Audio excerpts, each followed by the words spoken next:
जंतर मंतर हे शब्द कानावर पडताच आपल्या समोर उभी राहतात अनेक आंदोलनं. अण्णाच्या आंदोलनानं देशभरामध्ये जंतर मंतर या ठिकाणाची ओळख सगळ्या भारतीयांना झाली. विशेष म्हणजे हे जंतर मंतर ठिकाण स्वातंत्र्यापूर्वी किंवा स्वातंत्र्याच्या काळामध्ये आंदोलनाचं ठिकाण होतं का की नंतर झालं, हा प्रश्न अनेकांना पडलेला आहे. आणि त्यामुळंच नेमकं जंतर मंतर हे आंदोलनाचं ठिकाण केव्हापासून सुरू झालं, त्याचा इतिहास काय आहे हे आता मी तुम्हाला सांगणार आहे. आत्ता सध्या मी अशा ठिकाणी आहे जिथं देशभरातल्या हजारो तरुणांनी एकत्र येऊन आंदोलन उभं केलं आणि ते विजयी झाले. त्यानंतर हे मोकळं झालं. तरीही आज इथं महिलांचं आंदोलन सुरू आहे. ही आंदोलनं दररोज जंतर मंतरवर गेली अनेक वर्ष होत असतात. हे ठिकाण म्हणजे आंदोलनाचं ठिकाण आहे अशी ओळख झालेली आहे. मग ही ओळख केव्हापासून झाली हा एक प्रश्न आहे. तर चला मी तुम्हाला सांगतोय की या आंदोलनाच्या ठिकाणाचा इतिहास. नवी दिल्लीच्या कॅनॉट प्लेस परिसरामध्ये आणि संसदेजवळचं हे ठिकाण आहे. या ठिकाणी 1990 पासून आंदोलनं सुरू झाली. ही आंदोलनं सुरू होण्यापूर्वी इथे एक रिकामी जागा होती. पण ती रिकामी जागा काय होती तर 1734च्या काळामध्ये जयपूरचे महाराजा सवाई जयसिंग द्वितीय यांनी इथे एक जंतर मंतर असं एक ठिकाण उभं केलं होतं. ते म्हणजे एक सम्राट यंत्र, जयप्रकाश यंत्र, राम यंत्र आणि मिश्र यंत्र अशा उपकरणातनं एक यंत्र तयार केलं गेलं होतं. आणि तिथून ग्रहांची, वेळेची, त्याचबरोबर खगोलीय घटनांचा अचूक अभ्यास केला जात होता. म्हणजे ते जंतर मंतर अशी ती ओळख होती. पण ही ओळख स्वातंत्र्यानंतर हळूहळू पुसू लागलेली आहे.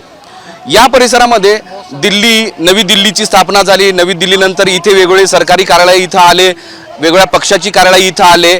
पण 1990 पूर्वी या ठिकाणी कुठलंही आंदोलन होत नव्हतं. पण 1990च्या म्हणजे 1988च्या काळामध्ये जे किसान आंदोलन झालं होतं त्यानंतर या ठिकाणी आंदोलनं सुरू झालेली आहेत. मुळात या आंदोलनाची ओळख 2011मध्ये महाराष्ट्रातल्या जनतेला आणि देशवासींना खूप मोठ्या प्रमाणात झाली. कारण ते खूप आंदोलन गाजलं. आणि आता या कॉक्रोच जनता पार्टीच्या म्हणजे तरुणांच्या पोराचं आंदोलन सुद्धा खूप मोठं गाजलं. आपल्यासोबत म्हणजे आमच्या टीमसोबत बाबा आहेत. बाबाचा हा दावा 1988ला इथं सुरू झाला. पण त्यांनाही माहीत आहे की हे आंदोलन ठिकाण पूर्वी होतं का आणि तो सुरुवात कधीपासून झालं. बाबा ये पहले तो आंदोलन का प्लेस नहीं था, ठिकान नहीं था. 1988 के बाद हुआ ऐसा जाना है. क्या ये आंदोलन का स्थल कब से हुआ है और इसका इतिहास क्या है? देखिए, पहले आंदोलन बोट क्लब पे होते थे. अच्छा. हाँ जी, जब किसान आंदोलन हुआ था, देवीलाल जी और टिकैत साहब होते थे, उस टाइम बोट क्लब पे काफ़ी अफरा तफरी मची. किसान आगे जम गए थे और लोगों को बड़ा डिस्टर्ब हुआ, बड़ी तोड़ फोड़ हुई और वहीं पे खुले में शौच और ये सब चीज़ें हुई. इस वजह से फिर गवर्नमेंट को एक अपना स्थान देना पड़ा कि भाई आप बोट क्लब की जगह जंतर मंतर पे आप इसको प्रदर्शन को प्रोटेस्ट कर सकते हैं. ये बोट क्लब इंडिया गेट के पास. हाँ जी, हाँ जी, हाँ जी. अच्छा. पहले वहाँ हुआ था 1988. मैं उससे पहले की बात है, मेरे को याद है उस टाइम बीपी सिंह का आरक्षण का विरोध भी वहीं बोट क्लब पे होता था. तो उस आरक्षण के लिए विरोध में रैली के लिए एक निरा केमिकल सड़क पे बिछा दिया था कि कोई आए ना, क्योंकि लोगों ने बोला था हम इंडिया गेट बोट क्लब का मार्च करेंगे. तो अब तो लोग वहाँ कहते हैं कि हम जंतर मंतर प्रोटेस्ट करेंगे. पहले बोट क्लब होता था और उस टाइम इतनी अच्छी बारिश आई थी कि वो लाखों रुपए का केमिकल बह गया था.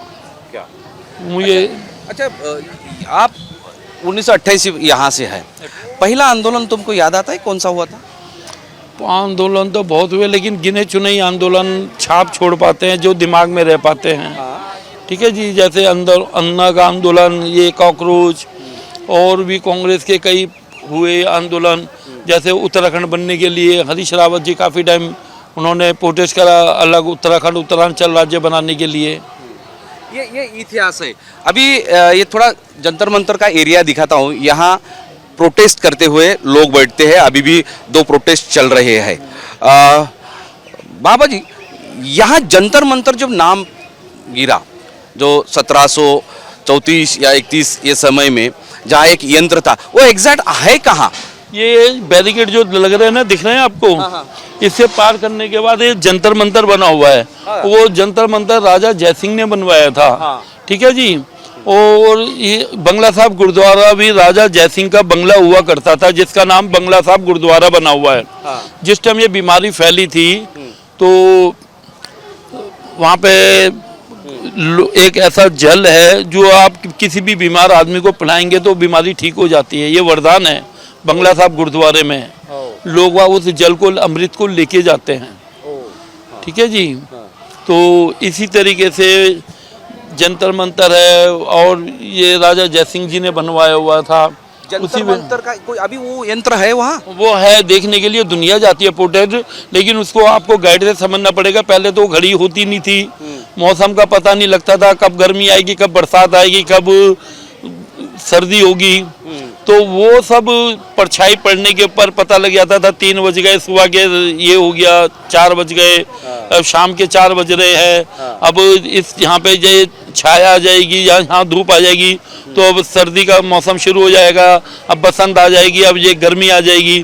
पहले उसी यंत्रों को देख के ही उससे वो अंदाजा दूसरे सवाई राजा मानसिंग यांनी हे केलेलं होतं।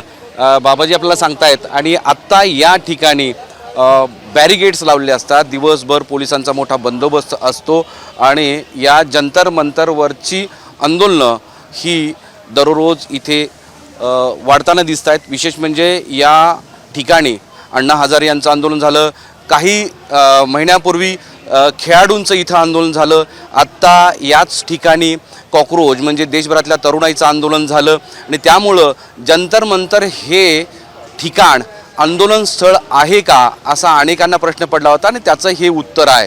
विशेष म्हणजे स्वातंत्र्यापूर्वी या परिसरात कुठलीही डेव्हलपमेंट नव्हती, स्वातंत्र्याच्या काळामध्ये इथे कुठलीही आंदोलन होत नव्हती। जी आंदोलनं स्वातंत्र्यानंतर जी वेगवेगळ्या संघर्षासाठी व्हायची, देशभरातले कामगार, कष्टकरी, तरुण, महिला यांच्या प्रश्नासाठी जी आंदोलन व्हायची ती इंडिया गेट जवळच्या बोट क्लब जवळ व्हायची। पण 1990 नंतर बोट क्लबचा जो इन्सिडेंट झाला किसान मोर्चाचा आंदोलनाचा, त्यानंतर संसदेच्या जवळच असलं हे जंतर मंतरचं ठिकाण, म्हणजे हा जंतर मंतरचा रोड आहे आणि माझ्या मागं जंतर मंतर आहे, आणि त्या जंतर मंतरच्या ठिकाणावरून या ठिकाणी आंदोलनाला सुरुवात झाली।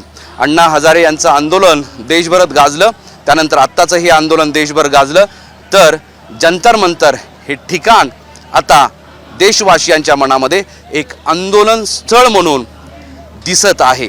आणि हा जंतर मंतरचा इतिहास आहे। कॅमेरामन राजीव सोबत माधव सावरगावे, साम टीव्ही, जंतर मंतर, नवी दिल्ली। साम टीव्ही मी नेहमी पाहतो, त्यावर दाखवलेल्या बातम्या रिलेट करतात।